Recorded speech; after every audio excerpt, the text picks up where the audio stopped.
I'd like to call to order the Conservation Commission Inland Wetland Wetlands and Watercourse Agency meeting for Tuesday, September 17th. And we have a quorum tonight, and we don't have any alternates. We don't have any alternates here, no. So approval of minutes from August 20th. 24. Is there any changes, alterations to the minutes? All right, hearing none, we will a motion to approve. So moved. Do you have a second? All in favor? Aye. Any abstentions? All right, good. New applications were received and determination of significance, none. We had no public hearings or actions on. We do have an agent action. We have one agent action tonight. Okay. Oh, there it is. This is CC number 2426 for 3 Cocktail Way. A new home is going on this property. The home and a majority of the work is outside of the regulated activity. There is a small amount of disturbance, grading disturbance that is within the 100 feet. That's approximately 1,470 square feet. That disturbance is approximately 82 feet from the wetland soils, and the applicant proposed silt fencing as shown on the plan. So Does anyone have any comments or questions?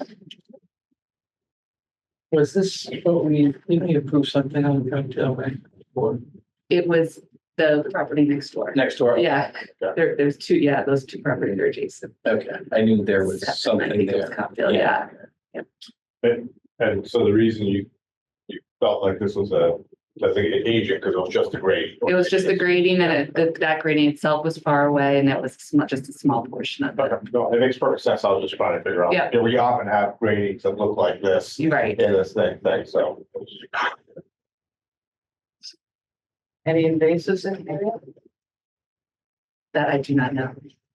Would you be going out and looking or no? So I look at when the silt fence is up, I go out and look at that. Okay. If you see any, you could always see it. tell them. And speaking of invasive, the Simsbury Land Trust has finally published their invasive plant booklet, and it will be mailed to every property owner in town. So hopefully public will become more aware of these plants and take action to remove them, because they do have a large impact on our wild areas, and they are annoying in our own yards. Do you have any plan, idea how you will judge the effectiveness of this activity mailing? Not yet. We will see if anyone, we have it in our grants, how we're going to do it, but we will be doing follow-ups on that. See how many people request more of these. But this is the first step. Yeah, it'll be interesting. I mean, I'm not saying because you don't, it's not a good idea. No, But- it's hard. Some of these things are hard to tell, but it's a first step for the education. Right. And this was in lieu, we did get grants from various town nonprofits and groups in support of the project.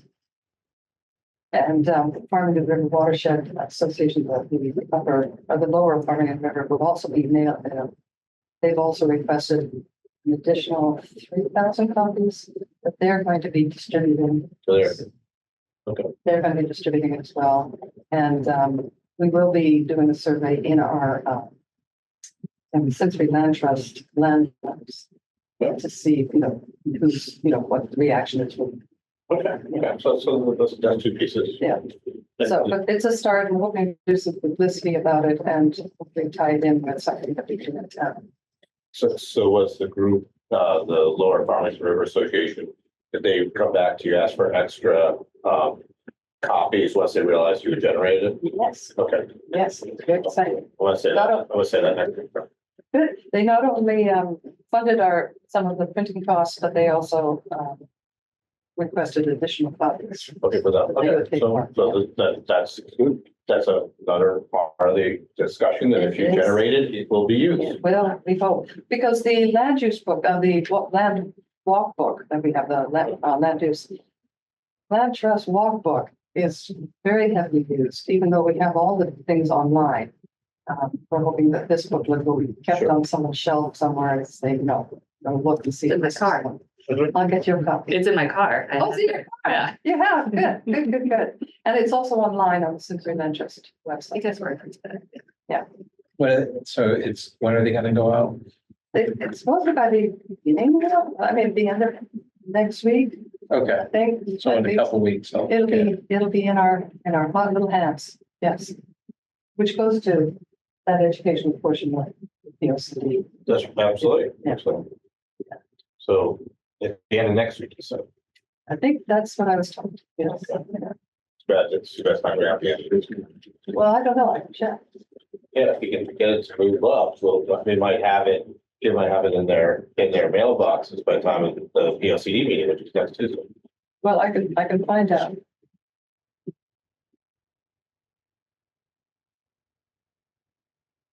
And there's a version online already? Yes, Okay, so I'll go armed with that okay, as a plot. good. So speaking of plants, so we know our old conservation business, the conservation business, the town hall planting plan. This is the informational portion of it. Yep, so I have a few slides on it. So this planting plan was reviewed by both the design review board as well as the zoning commission last night at their meetings and were approved. It's part of the greater site plan for town hall, but the original site plan didn't have this side of town hall didn't have a planting plan, so I had to come back for approval. So I just wanted to show what's out there now. And this is a rendering of what was proposed. And then I have a printout for you. So they're removing all the rhododendrons? Yes, Oh, Why are they doing that? Just because it's too big? they're too big, yes. Yes, I think that was although they did chop them down recently, and that's very good. they do look better than this picture, yeah. Yeah. But there was some, you guys were asking about it, so I wanted to make sure that you saw it. So in a cursory review of this initial review, I am concerned that I think these are beautiful plants. They were chosen because they're beautiful and no maintenance, some of them. However, and there are a few natives, most of them are hybrids, but there are some natives in there. But I think more than half, or at least half, are non-native. And I think that's kind of goes against what we had suggested as a policy or a guideline for the town. Town sort of sets the theme for everyone else. It's hard to encourage homeowners to go with native plants when we don't. There are some things like the hostas and the white tulip, I've marked them down. It's a lovely deer salad bar for the town. The deer will go like mad like that. I don't think we need to attract deer to Hot Meadow Street, but they will thoroughly enjoy those. I don't think those are a good choice. The Andromeda is Japanese. The Loscape of Monteronia, it was developed by Yukon. That's a great plant. The dwarf red twig dogwood, that's fine. The Yaku princess, the rhododendron, of course, is Japanese. The celestial flower dogwood is a hybrid with the Pusa dogwood. And while that may make it more resistant to disease, it's not a good choice for wildlife. The castle spire blue holly is not a native. As far as I know, it's probably a Chinese dogwood. We have some other choices, redbuds and shadlows are beautiful spring bloomers. There's some lovely plants that we happy to send a list with other suggestions. Well, we just talked about the process. Clearly, it's not native. There's not enough of them that are native. Right. So how did this thing go through? So they're not native. I checked the invasive list. They're not invasive. Yeah, but the goal is to have the symbiotic relationship between the plants and the caterpillars, right? The bugs. Mhm, mhm. And so I'm just interested in the process. I mean, somebody that knows, takes one look at it and says, yeah, this is mostly non-native. And also not particularly good for the deer repellent. Right. So how did this get put together and get a? So the engineering staff put it together. Okay, There's no regulations of that for zoning commission or design review board to so, look at. so I think Which this is is- a fantastic example of what we're gonna be fixing. Right, Yeah. right. And that gets to, because before we had a, policy, what we were hoping to do was a policy of 100% the trees being native. Mhm. Because they're gonna be there for a long time. 100% of the shrubs, they will also be there for a while. And then 70%, perennials and the annuals we didn't have any limitation on them as long as they weren't invasive for having those as native plants.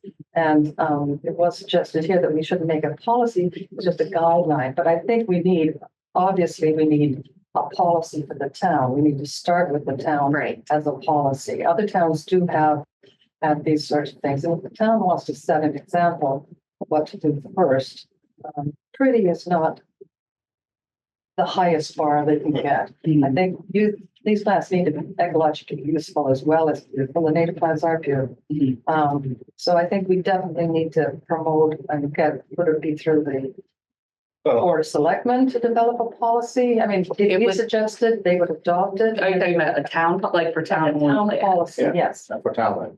I believe it would be through the Board of Selectmen. All right. Yes. So I think we need to rethink, I know we had that before and we ourselves watered it down, so it was it's more of a suggestion than a policy. Right. I think we need to submit it, seeing this, we need to submit it as a policy. Mhm.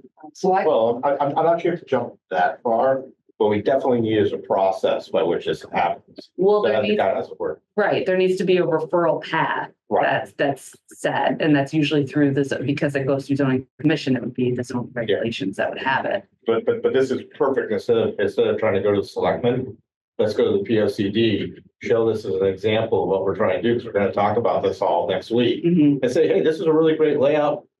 You know, most of it's non-native, isn't really helping us. This is when we can talk right to the Well, boards. we can give also, because we did come up with we did write up a policy. yeah. So I can send that to you Yeah, again. yeah. Let's go with props. And, I like and then we can, but then probably the policy would have to be approved by, if we get it past, P O C D that gets towards our planting native things. This Right. doesn't. Right. We have it in the P O C D, but how do we get it so that zoning has to find someone who knows something about native plants Right. before they approve these things? Right, right. So there's your two different things. There's Yeah. a policy for the town, Yeah. for town properties. Yes, But then there's the zoning requirement yes, for that's the for last, like site plans and things that go through zoning commission. If there's a landscaping plan associated with it, that can be referred out, just an idea, referred out for review. Well, yeah, that's how's the process gonna work? Because zoning isn't gonna wanna do this themselves. They Right. can just, It could be a letter from us and putting together a that keeps saying regulation, for them to adopt. Well, but I think the real thing comes down to when it comes up, like, okay, somebody's generated a good list, ready to go, looks really nice. Mhm, Who's signing off on the line that it's mostly native, mhm. somebody has to do that and the town's not equipped to do that right now. Zoning's not equipped. So how are we gonna set that process up for that well, review? the thinking, you can just get the thinking going on, Right. that we need to rethink our plans, Mhm. our planting plans. Mhm. To be consistent with these are pollinator friendly, but they're not necessarily. Well, they're not necessarily, because some of them are hybrids, and when they're hybrids, the flowers change and, the non-natives bloom at a different time for the pollinators, so Right. Yes, there's not, the native pollinators. we have to figure out a way to frame a regulation that doesn't give them any guessing, like, so if they need non-native, if it's native, can they go to a website, like, so, And like what we did for invasives. And you there said is a wonderful guideline booklet that they can use, the Yukon sustainable municipal plantings, guideline is online, so I can send you that. Yeah, I mean, something like that so that they can reference it and we can. I find it interesting that this went to design review and didn't come to us. Yes. Well, which is just. Design- You see, that to me Did it is, go to the is, design review? Yes, that's see, part of that the to site me is plan the issue, process. I think. And It's it's something I know I've said for a number of years and probably everyone's sick of hearing of it. We should treat plans like this. We should be part of that process. Mhm. Because I mean, design review will look at it and look, and they work hard and downtown looks great. But they'll look at it and they'll say, yes, this looks very nice. Mhm. And it doesn't violate any of the, uplighting and downlighting and all the things they're concerned about, or the color of whatever the signs are supposed to be downtown. Right. But when it comes to them actually understanding it, that isn't their area of expertise. That's our area. Well, they do have design guidelines that they look at, and one of them is landscaping, and Right. an idea can be to Yes. add to that. Yeah. Right, I agree, but this is another example of sort of, now it comes before us and it's like, here you go, it's for information only. I know. And now we're like, well, there's more than half of these, or at least half of these are, from an ecological standpoint, not very useful. Mhm. Yeah, and if we can So, spend, we yeah. can spend time as a town deciding whether Yeah. a sign is appropriate or not. Mhm. We should be able to Yeah, this is not put burdensome. as much effort into whether the plants have some ecological function as well as their beauty and all the rest. I mean, we should be, We should be a good example. yes, Mhm. If we're asking people to To do this. do better, we should do Yes. better first. Yeah, you're telling me to rip up all my burning bush. No, I mean, like Yeah. trees, Yeah. it's like Yeah. burning bushes are bad, Mhm. or non-natives are bad. And then I go downtown and Right. go pay my taxes and it's filled with, like, well, what am I busting for if? Right. I will say, I mean, it's difficult to determine what's the difference between invasive and non-native. So invasives, you can go to a website and you can see all the invasive species.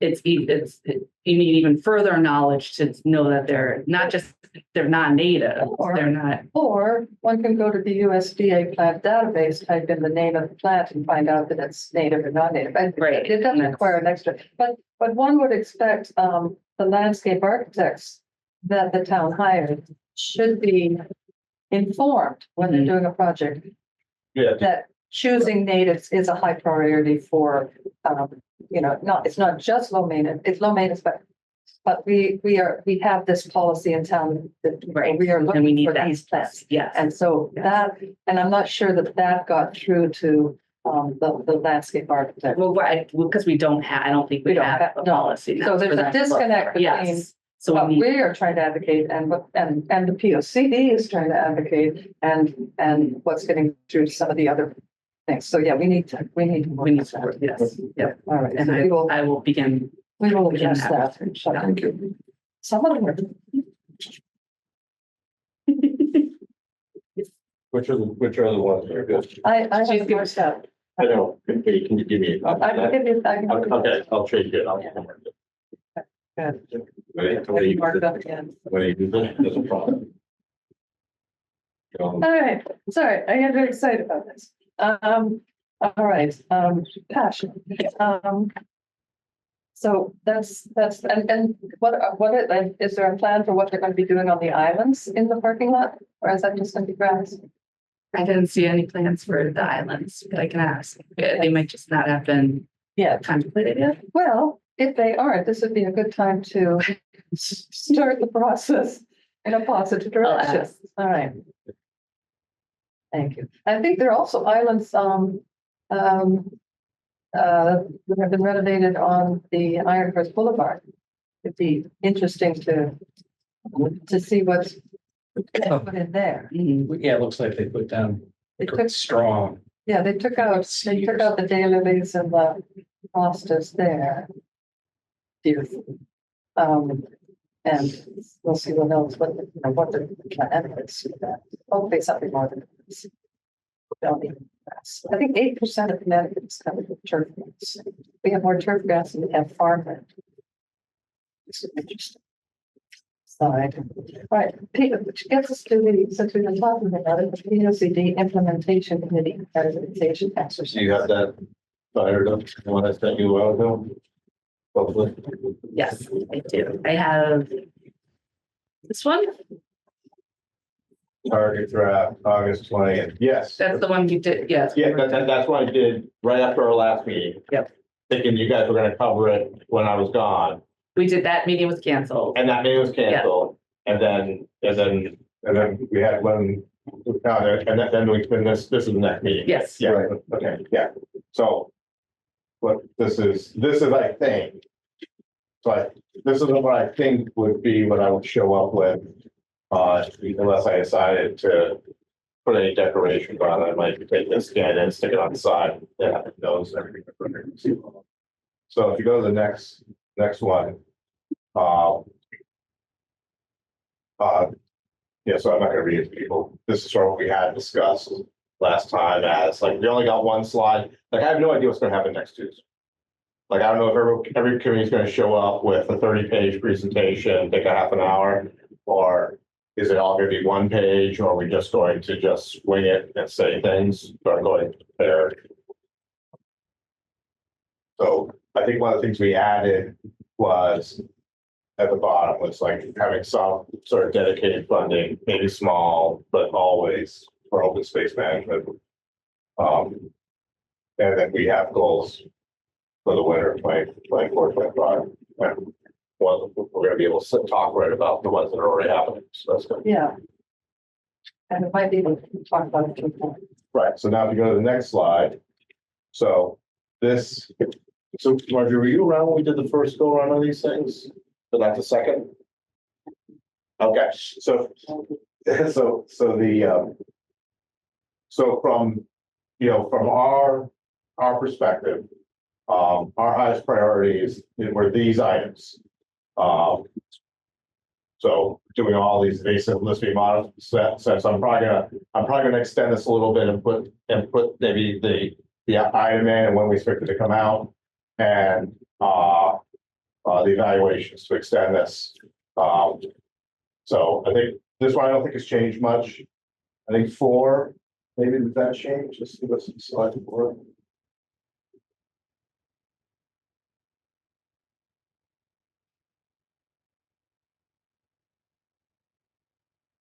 Oh yeah, this is the one we're talking about. We're gonna have at least one town space. So I think this is the one where I put this one right up and say, hey, we got a great example of how it's not working so good. So this is the time when we can get and we can poke right at all the other boards. They'll be there. Planning, zoning, everyone's gonna be there. Yeah. So we can poke. Oh, no, that's the engineering term. You're gonna poke them. Okay. See what happens. All right. But good, we need, there certainly does need to be some funding for open space management. But I was looking through the that you sent, the big Excel file of all the. Yes, all, yes. And I did have some comments, which I just noticed I left at home. Okay. But I can send them to you. There were some questions. There's one thing where zoning was doing something I thought we could, again, be more useful as a resource. So I will send that to. Yeah, so in this particular, so the request for today or next week. Yeah. Was for each of the committees to come back with a list of things that were on that prioritized for what we're doing. Okay. And we have definitely talked about the fact that once we get through that, we're gonna talk about how we can sort of help support each other and go forward. I'm not sure we want to overload them all at once, given. No, that but I just thought while we're Yeah. looking at that. Yeah. There's some things I thought. Because I don't think I'm gonna get through all this. I think I'm gonna get the first slide. And then we had 5, I think, which was this was the one that we kind of at the very beginning. We kind of put this one on, not on the back burner per se, but it's actually in the back burner because other things are more important. And that we thought that we would try to revisit this sort of middle of next year, once we have the other 2 items down. You just think this one's gonna take a lot of time be resource heavy. We have things we could be doing now. Like if this to completely disappeared off of our list for 2 years and we got everything else done, I'd be fine with that. And then I think everything else I had was sort of the original slide. So I just kept them all back up here. So like this is the summary of the lake. You can go down and see the ones that were selected. Like, you know, if you go down, I think slide 10 is all the things that we had. Yeah, Yeah. I think if we go back to Yeah. 9, Sure. one of those things that we are responsible for was, I think, evaluating the ecological health of town open space funding. That would have to be hired out. I mean, we're not, Is that the NBB thing? Is that? no, it's another separate bullet. It's not the NPV, it's not the species. But there's another one. I'm not sure it's on that one or another following one. Well, this is normally all the CWC stuff. So I grabbed all the CWC stuff and that's in here. Well, there was one which said CWC, and it was about developing the evaluation of the ecological health of the town open space. It's like that one needs funding. I mean, it sounds great, sounds easy, but that would require. So I didn't see that. It should have been in the spreadsheet. I saw it this morning myself, so I'll send that. I'll send that to you. Okay, because I thought I grabbed everything and then sorted on the CWCs. And the ongoing ones were all the ones that were in there originally. We were supposed to address 3 Okay. that were in red. Although it might be on another section of the PSC. List of things. It was that format. Yeah, I grabbed the entire spreadsheet, not just the CWC stuff, and sorted on it. Yeah, so somewhere up there it is. Okay. All right, so that's good. Thank you for doing this. And it's a good way of keeping us on task. Speaking of the cross-committee interaction on open space, that gets me to an issue that's before Board of Selectmen and before planning. And it's something that should involve the interactions of all the various land use committees. Yeah. That is the disposition of town properties. Yes. So, yeah, and that particular one is coming on your next agenda. Oh, we're going to be talking about that? Yes. What, is the town manager coming to speak to us? No, I don't believe he's coming to speak. But it's gonna be that specific parcel. All right, that's our town. Yes, Yeah. yes. Because I know at open, we had a big discussion at open space about, and people did a lot of people testified to the board of selectmen concerning the process of the disposition of the town land. There are certain town lands that are open space and are protected as open space. So 9 years ago, the Open Space Committee did put together a list of all of the town property, including the protected open space and then other lands that are not developed. They're not deeded or protected open space. But under section 21-8 of the town regs, there is a process for disposition of property. And that regulation was passed shortly after the state tried to dispose of some state land along the Connecticut River in a way that made the public very unhappy. Oh, I remember that. They're Yeah. gonna swap like Yeah, 5 waterfront acres for 20 crappy Yes. acres somewhere else. so these properties do belong to the state. So to the town, to the state, and also our properties belong to the town. So the process was established under 21-8. There's been some disagreement with staff how this should be, but the town regs do say it should come before each of the land use boards. I know that particular property, it's only 1/3 of an acre that's currently mowed. And the town rightly is frustrated that they have to mow it frequently. There's a sightline issue, so they do mow the verge. That's what they do on every property. But even though it's 1/3 of an acre, and it was deemed that it wasn't connected to open space, from a pollinator pathway point of view, that would be an ideal little pollinator habitat. So without a discussion between the land use boards, we could operate in our own little silo and have other people working in their other silos. We're not communicating. So, the process of getting rid of these things should be before up for discussion more broadly than it had been put to the board of selectmen for approval by the. For that one, I was shocked that it was town land. I assumed that guy owned it, right? Well- Because it's always been cut and Yeah. maintained, it hasn't been wild. No. So, it is burdensome for the town to have to mow it, but I know we had been discussing with Parks and Rec that perhaps mow it once a year.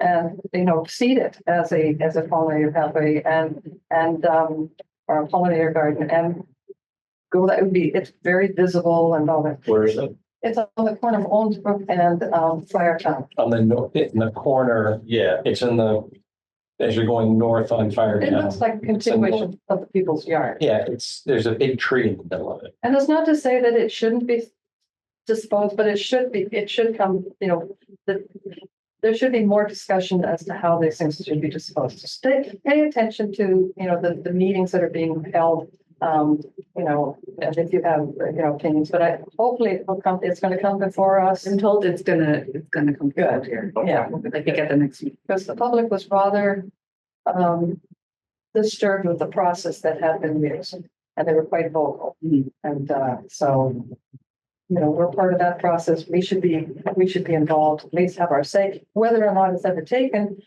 But we should have the right to say, here's an alternate use than selling at below cost to the neighbor. I was also surprised it was a third of an acre.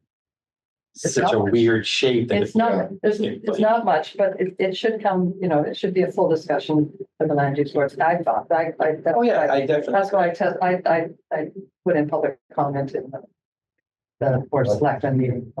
But my question though is the ultimate decision. So we would advise and advise council, and then the Yeah. ultimate decision would be by the board of selectmen. Is that Yes. correct? I mean, much like when it came before planning, we Yeah. were, Yeah. it was more of it's more of a referral. Yeah. Then the board, Originally it went before the board of selectmen. It was written as that it's up to planning to say yay or nay, and then it would be a done deal.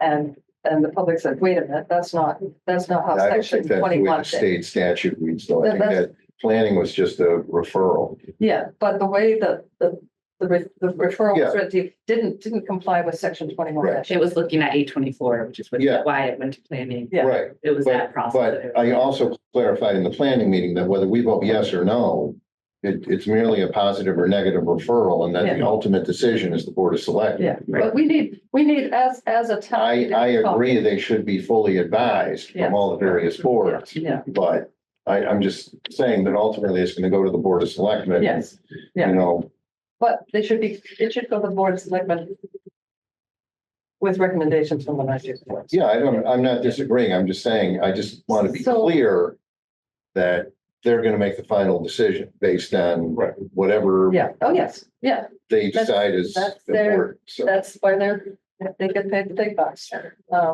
So.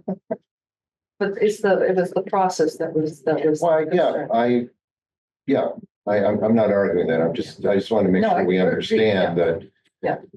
You know, if I'm glad he and did- when, or if not, if not, it's the land use boards have merely provided advice and Yeah. counsel, and As it's gonna per, go in front of our board of selectmen. as per section 21-8, it's supposed to. Eight dash 824. 824. So, yeah, we just want to make sure that we're following our own. Yeah. Own town regulations. So, it's not ultimately our decision, but, we need to write a letter to the board of selectmen. Right, so you would have your discussion and then I can put together what was discussed, the letter, whether it's a positive referral, if there are any recommendations. Like if you did have recommendations, I would put. I mean, I would recommend that you never know in the future what you might need tiny parcel of land for. It's a burden to have to mow it as frequently as they do, but it's also unnecessary to mow it as frequently as they do. my personal recommendation, and this is up for discussion among this group, would be to, and we already had this discussion on open space, and this would be an ideal little candidate for just having a pocket meadow, which, if you look at the Greater Barrington pollinator plan, is exactly what they recommend, is having these isolated pockets. It's a great educational opportunity. It would require mowing once a year instead of every 3 weeks. So that would reduce the maintenance for the town. Yeah, that's why I thought the guy owned it, because it's always cut. I know. And, And when Julie, Julie's on the planning commission. Right. yeah, and they could Like, go, really? I did it, okay, yeah. well, that's just it. None of us. 50 years, I thought it was like. Yeah. Pretty- So it's an interesting thing, and how you negotiate, you just go to the neighbor and say, well, what are you willing to pay for it? Is it a process? Someone came up on the Board of Selectmen and said, well, if I put in, it was negotiated 15,000, if I put in $15,000 and at $15,001, is it mine? So there are a lot of interesting things we haven't really thought about. And I know years ago, Open Space looked at how to go about disposition of town land. And they came to by the time you do all the sales and transactions and this and that and the other thing, it came out to be not much of a benefit. And a lot of these properties are just little woodlots or, odds and bits. Or it's a circle and a cul-de-sac. It's a cul-de-sac, And that middle it's all part, grown like, up. what do you do with that? Yeah, so, I wouldn't go to, widgets to each of the neighbors. Yeah. I don't think so. So most of them are not being sold. And then there's a list of some of the ones that the town is thinking of perhaps putting on the disposition list. And we haven't seen that list. But Open Space has said that they're happy to look at it and give their recommendations, but that would also be up to all the land use boards and the recommendations. But that's the process the town has voted on in the regulations. We need to follow that.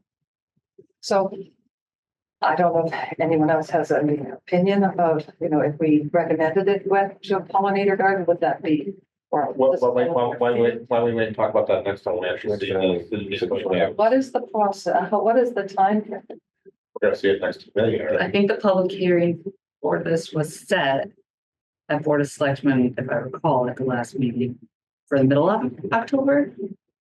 Okay, So, so we have some time. We can. yeah, so our meeting's So October maybe we can 1st. draft a letter and then we can Right, work on it for the next meeting.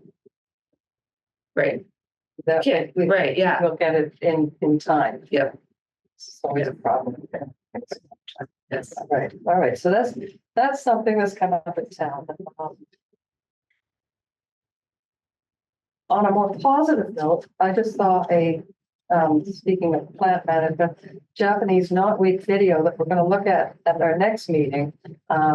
It is is how the Housatonic Valley is dealing with Japanese knotweed. Japanese knotweed is the lovely one that's in bloom right now. It looks like bamboo, but it's got little sprays of white flowers on it. The Housatonic Valley groups that are working on Japanese knotweed control think they may become Japanese knotweed free within 4 years, which is stunning.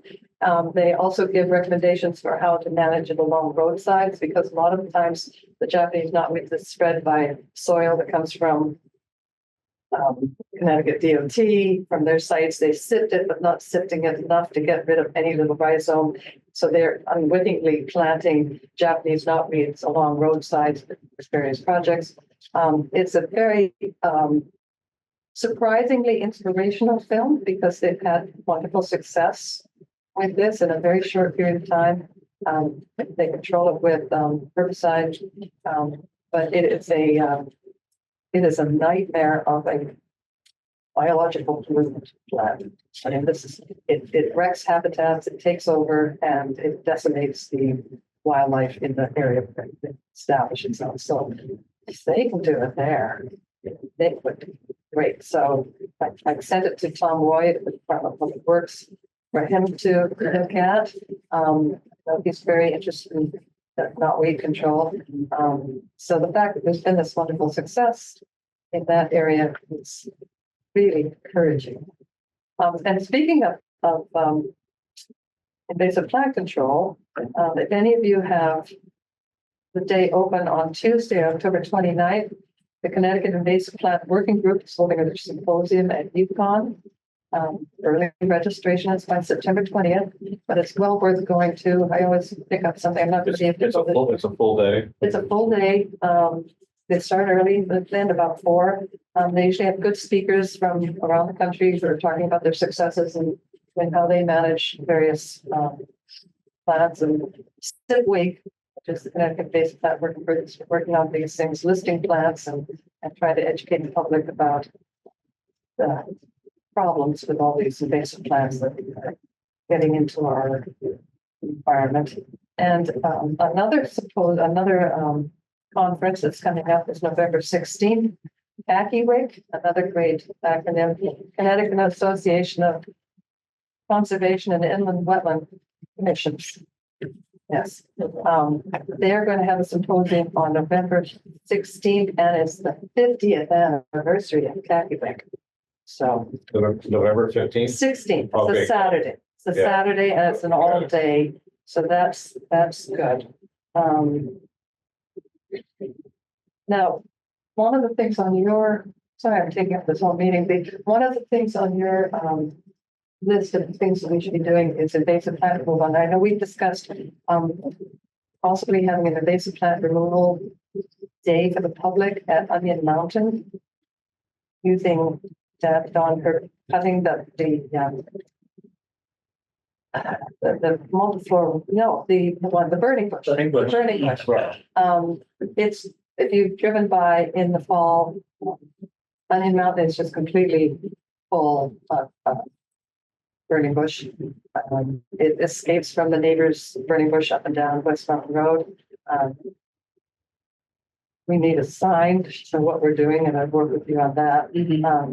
But do we have approval from the town to get volunteers together to cut it down? I thought Tom Tversky gave you approval. Did he? I thought so. I thought I saw an email from him go through I'll this. check. I'll check too. Okay. And I'll double check. And use buckthorn blasters. But that's an easy one, you just chop and paint. It's we're not going to be ripping up. And the best part of it will be, they'll be bright red. People will see us removing them.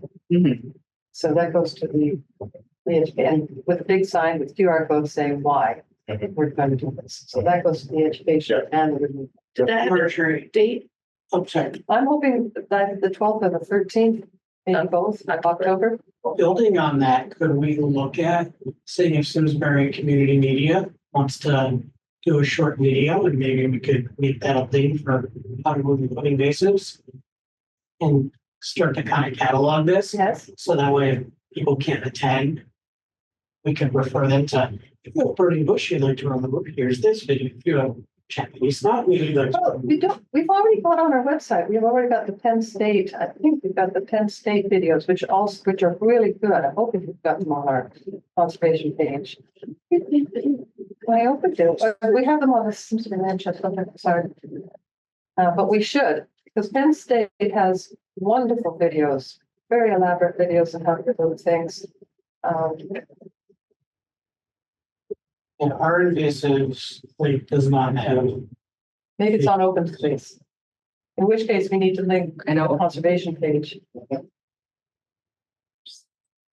But that definitely is something we can be working on, during our working parts of these meetings and get those stuff linked up and, Well, that has to be done with the website person, but I think they are on open space, if not, we recommend that.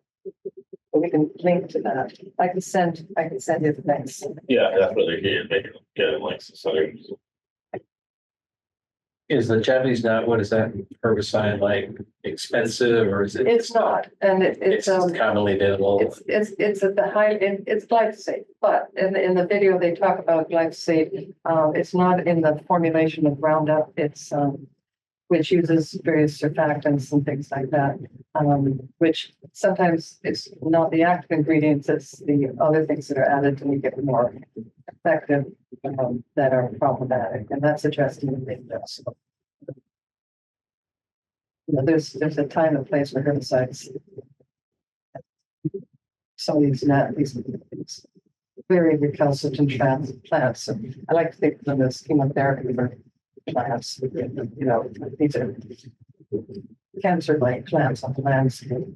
No one willingly, goes through chemotherapy, but there's a need.